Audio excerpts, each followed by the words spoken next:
நெய்யுண்ணம் பாலுண்ணம் காலை நீராட போறோம். நாங்க நெய் சாப்பிட போறதில்ல, பால் சாப்பிட போறதில்ல, நாட்காலை நீராட போறோம். நாங்கெல்லாம் விரத்தங்களா இருக்க போறோம். விரத்தம் இருந்துடலாம். சில பேர் ஒன்னும் சாப்பிடாம அந்திரவத்தம் இந்திரவத்தனும் இருப்பா. ஆனா அவ கிட்ட போனா பழக முடியாது. ஏன்னா சுள்ளுபுள்ளுன்னு விழுவா. விரத்தம் இருக்காளோனோ பசி வைத்து கிள்ளும். இந்த நோம்பு நூற்றா மார்கழி திங்கள்ன்ற முதல் பாசுரத்துல சொல்றா, நாராயணனே நமக்கே பறை கொடுப்பான், கிஃப்ட் கொடுப்பான். அவளோட பாவம் கண்ணனோட பேசுற போல கிஃப்ட் தயார் பண்ணி வச்சிருக்கானாம் கண்ணன். பறை கொடுக்குறான். பறையனா ஒரு இன்ஸ்ட்ருமெண்ட். பல்பரா கொட்டன் பாலியா தர்பூர்னு வாசிக்கலாம். அவ கொடுத்ததும் பாக்குறா கோத. அவளோட பாவம் கண்ணனோட பேசுற போல, என்ன கண்ணா இதுதான் பறையா? நாராயணன் பறை கொடுப்பான்னு பார்த்தா என்னமோ வாசிக்கிற வாத்தியத்தெல்லாம் கிஃப்டா கொடுத்துருக்க. இது நான் கேட்டேன். இற்றை பறைகொள்வான், இது எனக்கு வேணாம். அப்ப கண்ணன் பாக்குறானா, அப்போ உனக்கு என்ன வேணும்? நிறைய பணம் காசு தனம் கொடுக்கட்டுமா? பணமா? அது வர மாதிரி வரும், அப்புறம் போயிடுத்தே நினைக்க முடியாது, மறுபடியும் வரும். தனம் வர வர வரதான் ஆபத்தினும் ஜாஸ்தின்னு கேள்விப்பட்டிருக்கேன். அதனால எனக்கு தனமும் வேண்டாம்.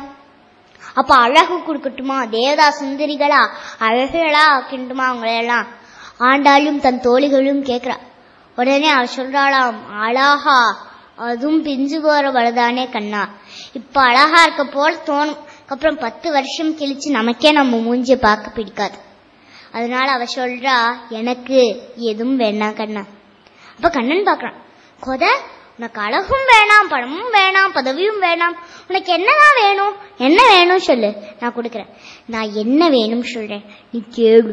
சிற்றம் சிறுகாலே உன்னை சேவித்துன் புற்றாமழையடியே போற்றும் பொருள் கேளாய் பெற்றமே துன் குளத்தில் பிறந்த நீர் புற்றாவல் எங்களை கொல்லாமல் போகாது. இற்றை பறைகொள்வான் அன்றுகான் கோவிந்தா.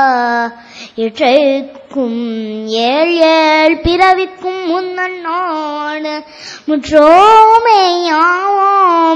உமக்கே நாமாட்சிதான் மற்ற நம் காமங்கள் மானாற்றலோ ரம்பாவாய். கண்ணா, நாங்கள்லாம் பிறக்கணும்னு ஆசைப்படுறோம். இற்றைக்கும் 7 பிறவிக்கும் உன்னோடு நீயும் அவதாரம் பண்ணணும், நாங்கள்லாம் பிறக்கணும், உனக்கு நாங்க கைங்கரியம் பண்ணணும். எங்களுக்கு வேற எந்த ஆசையும் இல்லன்னு சொல்லல. ஆண்டாள் சொல்றா, வேற ஏதாவது ஆசை வந்துட போது, தேவசேது அந்த ஆசைகள்லாம் வராது, நீ மாற்றலோ ரம்பாவாய் மாற்று.